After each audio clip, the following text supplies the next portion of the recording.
Hey everybody, what's going on? How are you? So first and foremost, thank you for joining me today. I'm really excited to be here. We have an amazing couple of events coming up this next week. So first and foremost, for those of you who don't know me, my name is Uche Maple, Uche Anye Maple. I am a leadership and business strategist, and I do two things, services that I offer.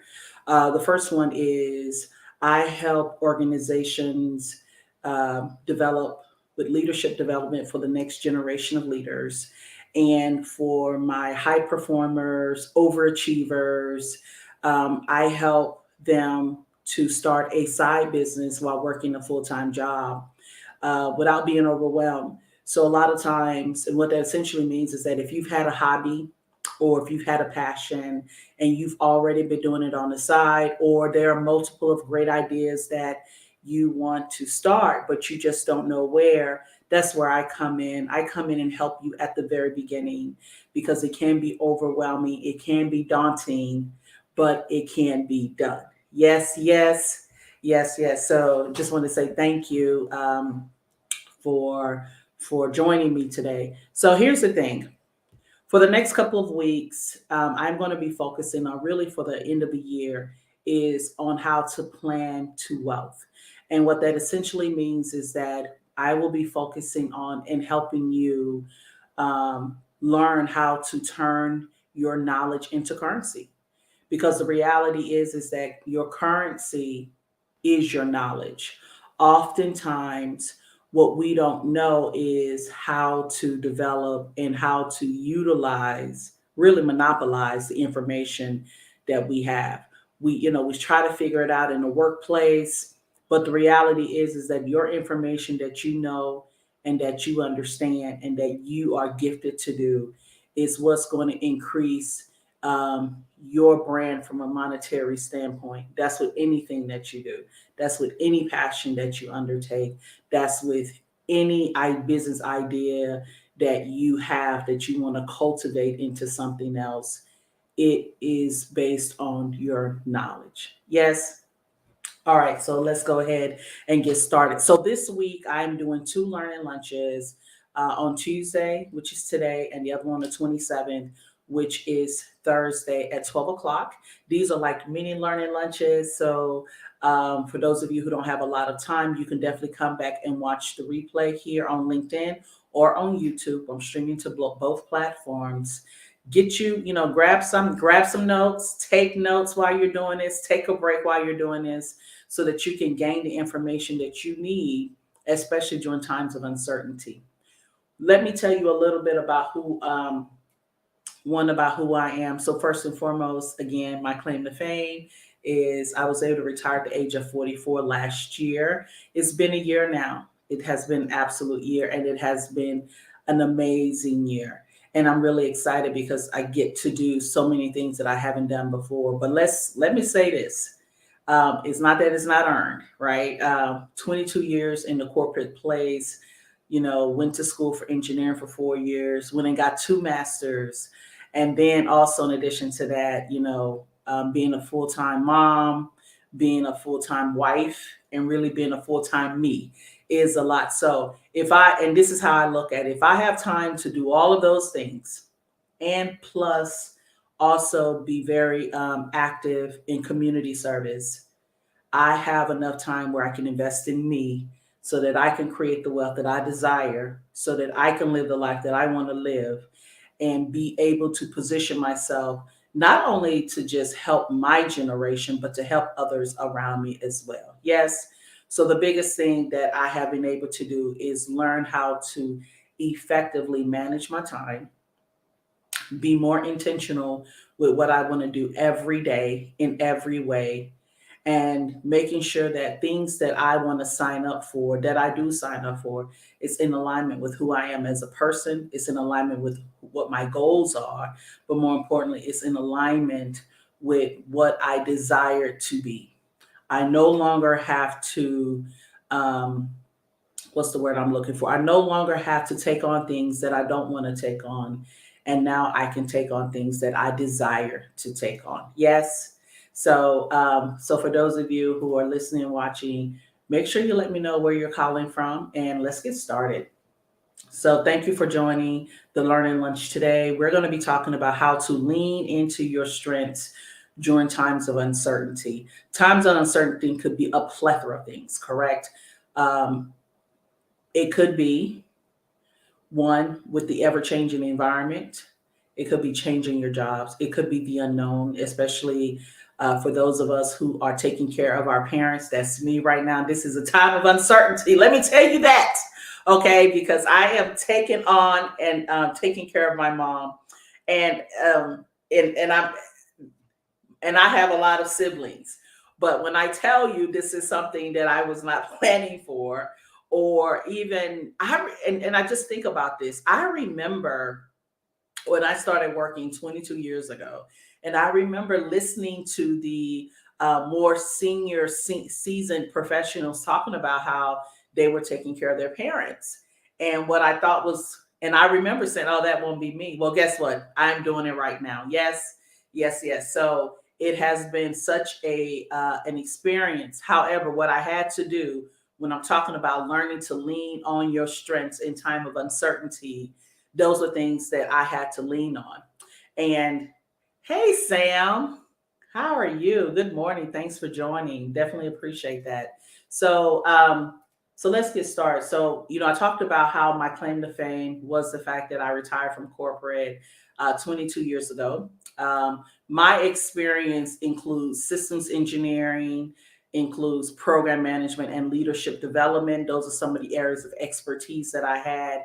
I recently started a Geisy Maple Enterprises, which is a training company for leadership development, personal development, and business development, which is where I do a lot of my coaching. And as I mentioned before, I help high performing professionals start and grow their side business. And I also help organizations develop the next generation of leaders within the workplace. In 2015, I tell this story, you might have heard this, but in 2015 is really where I I began to know what my strengths were. You know how when people telling you that you're amazing at certain things and you just sort of laugh it off and you don't really pay attention to it, right? Well, for me, I used to hear that I was very dominant, and that's also known as a leader.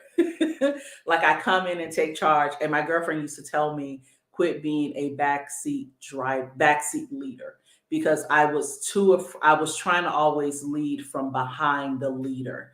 I did not feel confident enough to learn and take on leadership roles, and I'm really talking about during college, because of fear. And the fear really stems from what you were not told or what you were told when you were younger. But in 2015 is really where things began to shift for me. It was at a point in my life where it was a lot of uncertainty going on. It was uncertainty in the workplace. I didn't feel like I was being valued. It was uncertainty, like even with my kids' education, they were having a lot of just different challenges in terms of, learning, passing the test, and just overall, just in general, just a lot of uncertainty.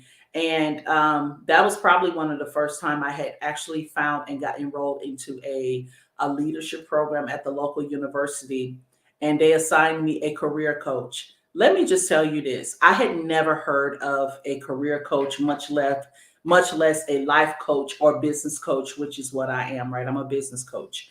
And when this particular coach came in and helped me see me, and when I say that, she helped me understand what my strengths were so that I was able to lean on it during the times of uncertainty that was happening in my life. It happened within my life. And I was able to take this assessment. So for those of you who don't know, I'm a Gallup certified strength coach.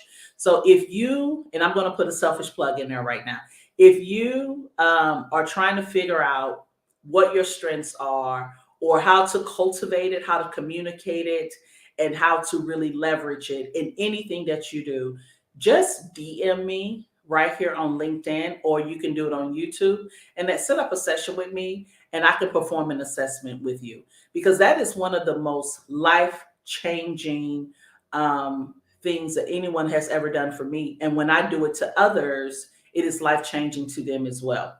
So when I was able to recognize my strengths, my traits, my themes, one of the biggest themes that came out was, one, that I was a person who was a strategist, which absolutely makes sense in the role that I had as an engineer. I was really working with leadership at the time in terms of how can we strategize to get these products out on time. And as a leader on this particular program, that was one area that I exercised. But in addition to that, I had to learn how to strategize with my own leader. Being able to influence is one of the most powerful things. I tell people this: you may not have the title, but being able to influence is very powerful. Yes, yes, and we've seen that in if you've ever watched the show Scandal, you've seen that very much, right? But being able to influence is something that's very powerful in leveraging how to do that.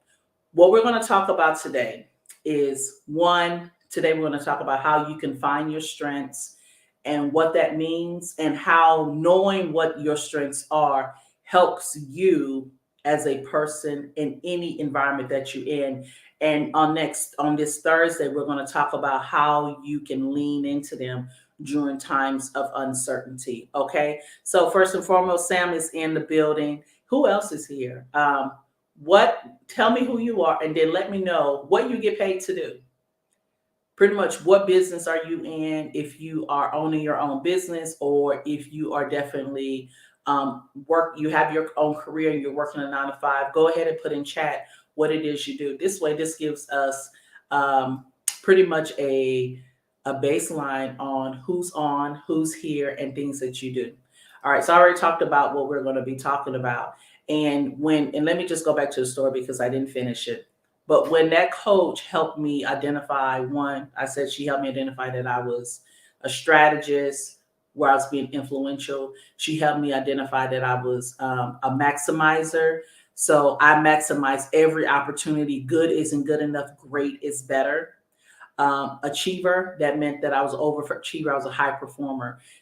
And let me say this: being one of those, you're always working. She also identified that I was a relator, so I was able to develop great relationships. And the last one was a competition, where I was always competing against someone else. And you know what? During that time, those traits that I have was absolutely true. In 2015, I was interviewing for jobs, and I was interviewing with people that I knew. So it was a competition on who was going to get what. And having deadlines at work, all of those traits are necessary, right? Learning how to be strategic, learning how to be a maximizer, where you are trying to produce the best and greatest product. Being an achiever, where you are always you don't give up. You keep having more gas in your car, right? And you keep going. And then being a relator, in terms of team development, working as a team, knowing everyone's strengths, understanding, being able to communicate in a way that you can relate to people, so that you're all on a common goal, and being able to get that done. Being able to understand that is critical, I think, in anything and everything you do. And knowing that, because you're able to now leverage it, right? When you identify your areas that have the greatest potential, it helps you measure why you think certain things, why you feel a certain way, and why you behave in a certain way. And what I love about it is that it was not focused on fixing or developing weaknesses, right? Oftentimes, I have to be honest with you. In the workplace, it was like, what are your weaknesses? I spent so much training in trying to help my weakness, that my strengths really took a back burner. And who said that you have to be great at everything? That is, listen, a contrarian statement. You don't have to be great at everything, but you need to be great at the thing that you're trying to pursue. Yes, yes. So I am against trying to work on fixing or developing your weakness. It's only a weakness if it's stopping you from success. And if it is a weakness, you go find someone else whose strength that is so that you're not spending energy and time on that. Can you imagine all of the time that we grew up thinking that we have to develop our weakness and wondering why we were frustrated, wondering why we didn't want to do certain things? Because it wasn't us. We were trying to cultivate and be something that we were not. We were trying to be malleable into something that was not according to our DNA. So I don't advocate helping you develop your weakness. What I do advocate is that you should know what your natural gifts and abilities are, because it will help you become stronger in you. It will help you build strong teams. And let's just say this, as a business owner, it's going to help you build a strong culture in your business and within your team. And that's one of the important things in terms of knowing your strengths, right? The key to success, in my humble opinion, is to fully understand how to apply your talents and strengths in everything that you do. So, a talent is something that you're naturally great at, right? It becomes a strength over time because you're working on it more and more and more and more. Yes. So, if you know what your strengths are at an early age and you have people around you that can cultivate it and help you develop it and harness it, I call it your superpower. Do you know how amazing you could be or will be if you start now? So earlier on, for example, my youngest son is reading comprehension is not something that is a strength of his. We've been working on it. Listen, training, tutoring, praying, tutoring, more praying is what we do. However, what he is phenomenal at is mathematics. He does mathematical equations in his brain. And when I did find out that the reading comprehension part of him was was not at the place where they thought it should be, instead of me getting and trying to um, pretty much, I call it like it's really a stressor where I'm harping on it all the time. I have just concentrated focus on it all the time. Instead of me doing that, what I did end up doing over time was we got him a tutor. And what I told my son, I said, listen, this is when he was in elementary school. I said, listen, right now, I just need you to learn and understand the basic and the fundamentals in reading comprehension. My goal is not for you to get an A. My goal is not for you to get a B. My goal is not for you to even get a C. My goal is for you to learn fundamentally so that you understand what people are saying to you. And that way, what comes into your mind and how you're able to receive it, you can articulate it back. That was my biggest goal for my son when he was younger. Now, a lot of people may not believe in that, but that's what I did because I have seen where the stress that parents put on children, and me included, you begin to have anxiety and panic attacks. And that's not something that I wanted to do for my son. However, in mathematics is where we honed in on, is where we focused on, is where we used to have games and have trivia, and we were able to celebrate it and he had fun doing it because it was easy for him. So we made sure that activities that were mathematics centric, we focused on that with him. There has to be a balance because, at some point with all of us, when you just keep hearing that this is not what you're great at, and you don't really keep hearing or no one is supporting you in what you're great at, it can be discouraging. And let me tell you this, what you don't use, you lose. Let's be clear. What you don't use, you definitely lose. Okay. And that's not what we want. So if you know your strengths and when you focus on it, you are 6 times more likely to be engaged in any work that you do. and you're 3 times more likely to report that's been reported to have an excellent quality of life. Who wouldn't want that? But it actually makes sense, doesn't it? It makes sense.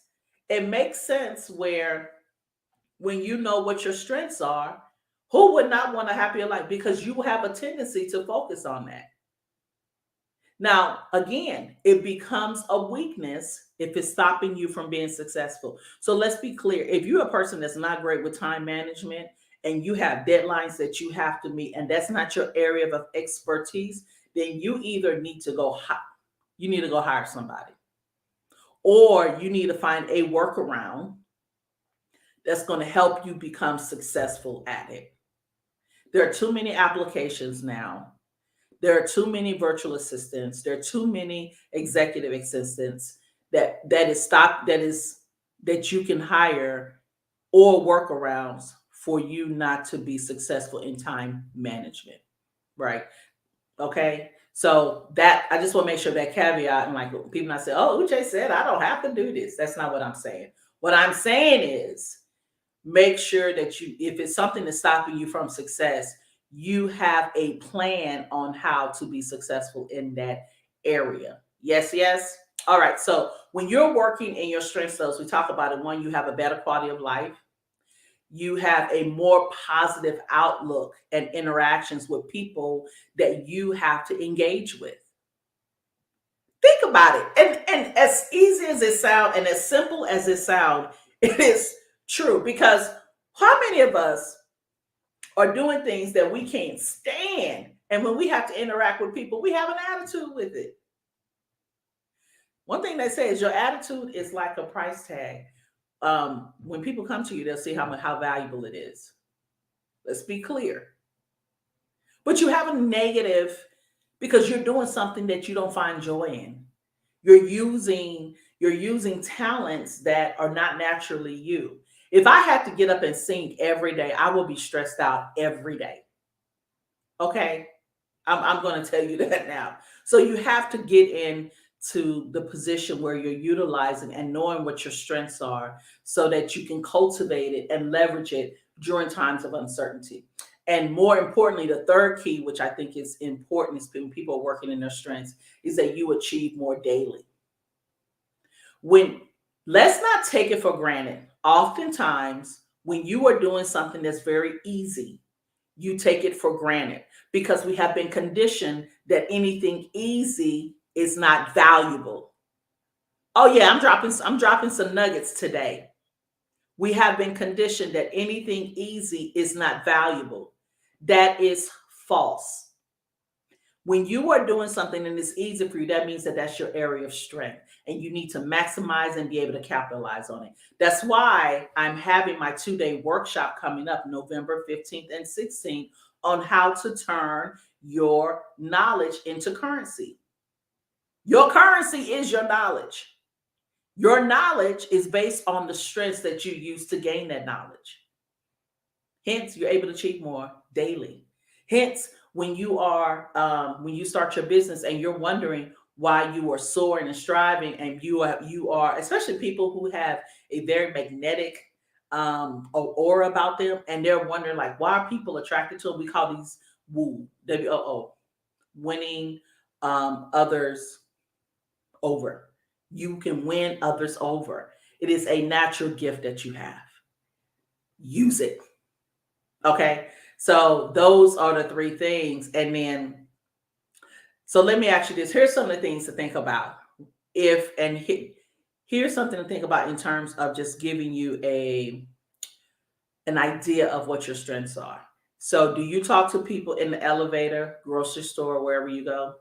Like you just got to have a conversation with them, right? Or you have a color-coded or organized closet. How many people write down a list of things to do and you stick with it? That used to be me. But probably like maybe less than 5 years ago, that used to be me. That was one of my maximizers coming out. Make a list of things to do on the weekend, or you ask too many questions. Always got your hand up. Or who in here pushes the elevator button to remind the elevator that you were there? Raise your hand. So the reason why I'm saying this is because these are a lot of things that indicate what some of your strengths are based on behaviors that you exhibit. Again, if you want to do a strength finder assessment, let me know. DM me, especially on LinkedIn. Just send me a message. On YouTube, just put it in the comments and someone will get an assessment. So everyone has a talent. I was talking about this. Your talent is something that that you have naturally. You do it effortlessly. It shows up in a conversation. You sometimes it could be like you see patterns in data. You consistently have a positive outlook on life. You feel as if you need to get something accomplished daily. Those are some of the different things. And we just want to make sure that you are being able to utilize your strengths every day in every way. So here's a question that I want to ask you that's attending right now. What do you think your top two strengths are?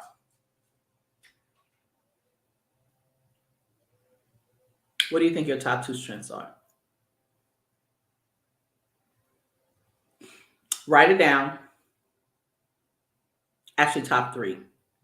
Write down your top three strengths and write the definition. How does that show up in your life? So if you are a communicator, write down one, I'm a communicator. If you think, right? So if you haven't had the assessment, come just DM me and get the assessment. But based on what you think it is, if you are a communicator, it will be something like communicator, and I love to talk in public, or I communicate very effectively to get points across. My I have gotten feedback that I communicate in a way that everyone can easily understand it, right? Public speaking. So write that down. So that's your homework for today, is to write down your top three strengths. Write that down, and then write down the description of how do you think that shows up in your life. How is that showing up in your life? Okay. And then on Thursday, we're going to do part two. Is now that you've identified your strengths, now we're going to learn, I'm going to teach you how to lean in during times of uncertainty. Okay. Yes, yes. So everyone, thank you for joining me today. This has been I hope you got a lot of great information from this. I hope that you're able to now at least start thinking about what your strengths are, how you're able to cultivate it, how you're able to leverage it in your life so that you can have a better quality of life. Again, this whole month, what we'll be doing is talking about the plan to wealth.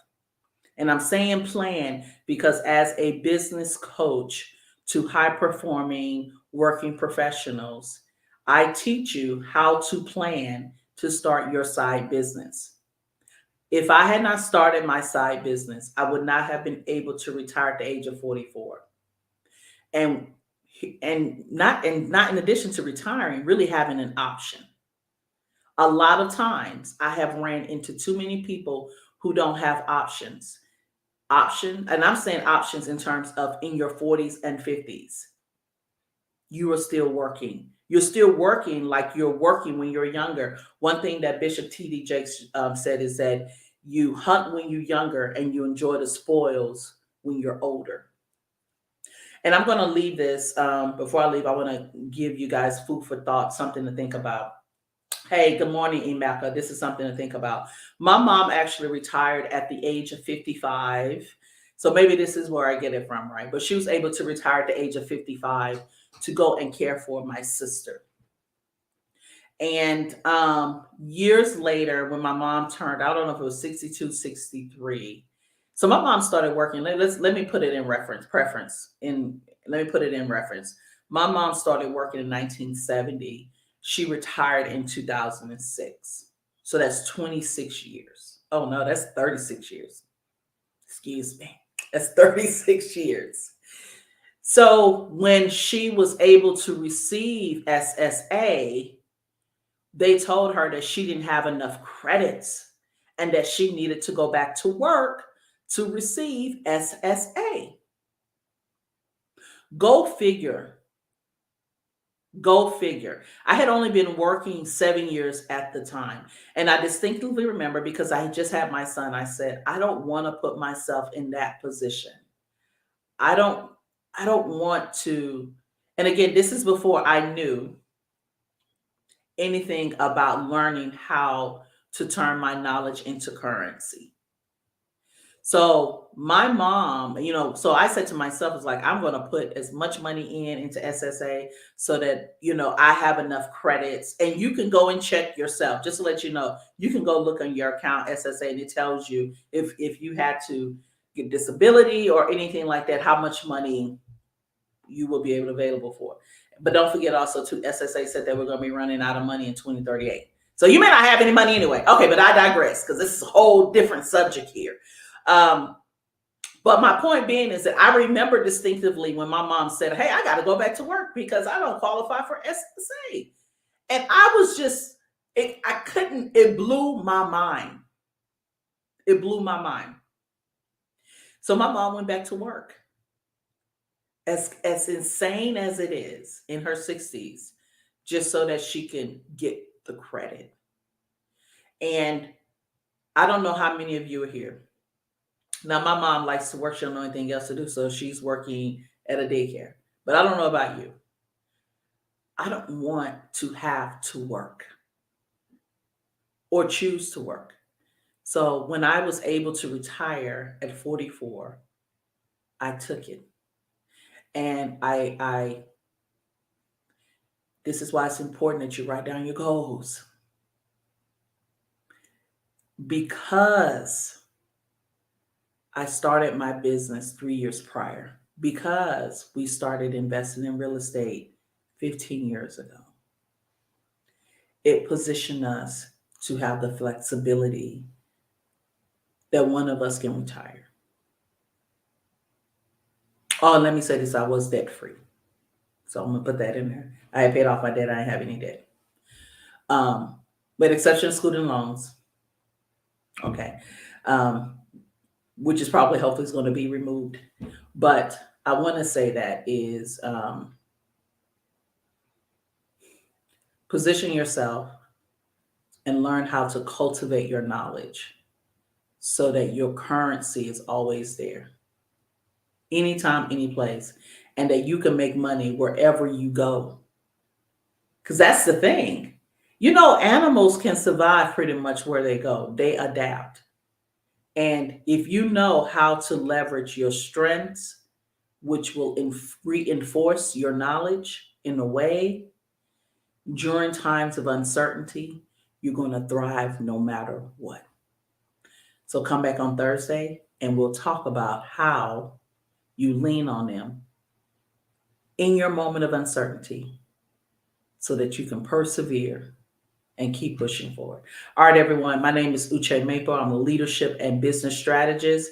You have a great, great Tuesday, and thank you for joining my Learning Lunch. And again, in the comments, you see my link on how to get on the wait list for my 2-day workshop on how to turn your knowledge into currency. Everyone have a great one, and I'll see you on Thursday, 12 o'clock noon. Bye.